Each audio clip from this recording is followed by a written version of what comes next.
we have news. Let's go to more news from the Golden State Warriors, but before that, don't forget to subscribe to the channel and leave your like. The Warriors are facing a lot of struggles this season and the team has fluctuated a lot. Fans are asking for the signing of a big star so they can be champions again, even if they have to give up some young players. Strong rumors, Warriors want Kevin Durant back if he asks to be traded. The Golden State Warriors are reportedly active in trade discussions as they look to maximize their chances of contending for a championship during All-NBA point guard Stephen Curry's prime. Recent reports suggest a potential trade with the Brooklyn Nets to acquire guard Dennis Schroeder and a second-round draft pick in exchange for DeAnthony Melton and 3 second-round picks. However, a more ambitious trade scenario could completely reshape the Warriors' title aspirations, a blockbuster deal to bring Phoenix Suns All-NBA power forward Kevin Durant back to the Bay Area. This hypothetical trade would reunite Durant with Curry, forming a duo that once led Golden State to 2 consecutive NBA titles in the late 2010s. Warriors receive Kevin Durant. Suns receive Andrew Wiggins, Jonathan Kuminga, Moses Moody, Gary Payton II, Lindy Waters III, 2027 first-round pick. Despite being several years removed from their dominant run, both players remain among the league's elite. Durant, despite dealing with injuries this season, has been as productive as ever when on the court, averaging 26.1 points, 6.4 rebounds, 3.4 assists, and 1.4 blocks per game. He is also shooting 53% from the field and a blistering 44% from 3 in 14 appearances. For the Warriors, Durant's addition would provide an undeniable upgrade to their roster. Pairing him with Curry alongside key contributors such as Draymond Green would instantly make Golden State a front-runner in the Western Conference. While the proposed trade would require the Warriors to part with valuable assets, this scenario keeps players like Buddy Hield, Brandon Podziemski, and Tracy Jackson-Davis in the fold, ensuring they retain depth and flexibility. On the Suns' side, moving Durant would be a tough decision, but the return package offers plenty of value. In addition to a first-round pick, Phoenix would acquire several solid rotational pieces who could contribute alongside Devin Booker and Bradley Beal.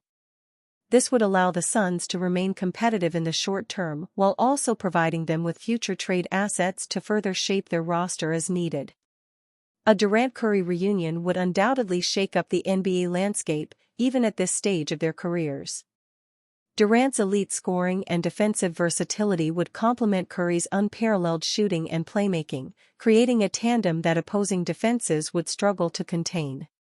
For the Warriors, this trade could be the final piece in their quest to win another championship in the Curry era. While this move is hypothetical, it underscores the Warriors' determination to capitalize on their remaining window with their current core. If executed, this trade could propel Golden State back to the top of the league, reigniting a dynasty that defined the past decade. Warriors GM speaks out about trade deadline plans. Dunleavy made it clear that the team could be very aggressive and will do whatever it takes to win. He said, "Anything to do to make the team better, we're gonna go. We're in a time zone here of maximizing our window with Steph and Draymond and Steve as our coach. For the most part, one feel good about this team, particularly on the defense end, and now we add a player that we think can generate more offense for us."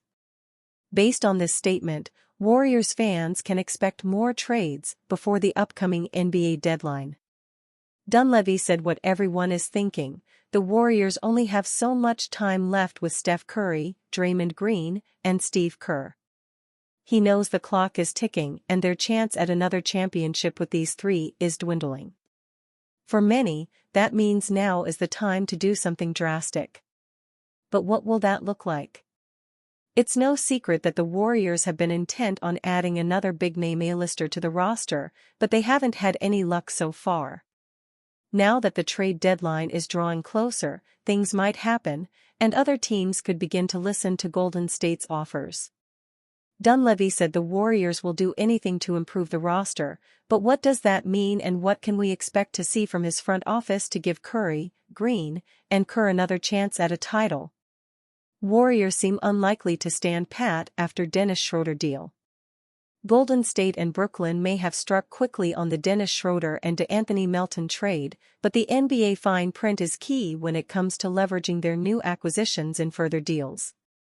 As Mark Stein of the Stein Line reported, completing these trades by December 16 allows both Schroeder and Melton to be aggregated with other salaries and trade offers before the February 6 deadline. However, the reality is that both players can't be included in such deals until February 5, just one day before the NBA trade deadline. For the Warriors, this is particularly intriguing. Could they use Schroeder's contract to land a big fish like Miami's Jimmy Butler, or some other star-level player? "I think we are always aggressive," Warriors general manager Mike Dunleavy Jr. told reporters earlier this week. "You've got to be mindful of what you're giving up, what you're giving back, all those things. But anything to do to make the team better, we're going to do. We are in a time zone here of maximizing our window with Steph Curry, and Draymond Green, and Steve Kerr, as our coach, as proven on the first day where we can basically make trades with certain players. We did that and we'll continue to look at things." Despite their aggressive stance, the Warriors can't immediately jump into the market with Schroeder. So while Golden State remains fixated on making a big splash, having already tried to land Paul George and Lauri Markkanen over the summer, they'll have to wait just a little longer to use Schroeder's contract in a blockbuster trade. The Nets are in the same boat with Melton. Of course, Schroeder and Melton are available to be traded individually at any point. But it's when their salaries are combined with others that the real flexibility kicks in. So, when February 5 rolls around, expect the trade chatter around both teams to pick up steam. The window is narrow, but you can bet Golden State will be ready to pounce as they continue to chase another star to maximize their championship window. Brandon Podziemski.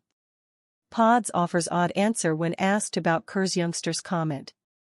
As the Warriors go all in on pairing a quartet of youngsters with Steph Curry and a veteran Warriors team, the goal has been to get Brandon Podziemski, Jonathan Kuminga, Moses Moody, and Tracy Jackson Davis to gel alongside the two-time NBA MVP. That process has been trickier than expected, especially this season with the young core struggling to find their way.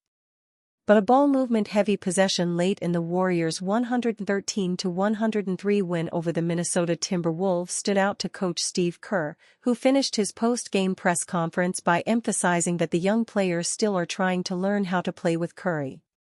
Kerr's comments were relayed to Podziemski after the game, and the second-year NBA guard offered a puzzling response.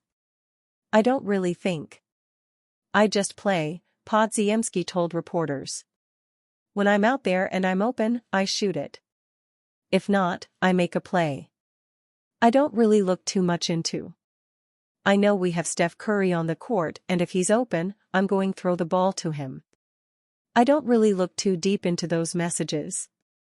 I don't really think. I just play." Pods details his mindset playing alongside Steph.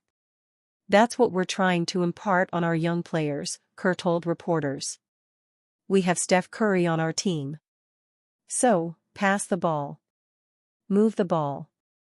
And if Steph gets off it early, because he's gained an advantage, now the defense is scrambling. This is how we've played for 10 years, and it's important for our young players to understand we don't need contested 17-footers with 12 seconds on the shot clock. That's a bad shot. I talked to our guys about that during several timeouts. It's something we have to recognize and get better with. When you have Steph Curry on your team, you pass the ball. Because if you pass it 2 or 3 times, the defense is scrambling. All hell breaks loose.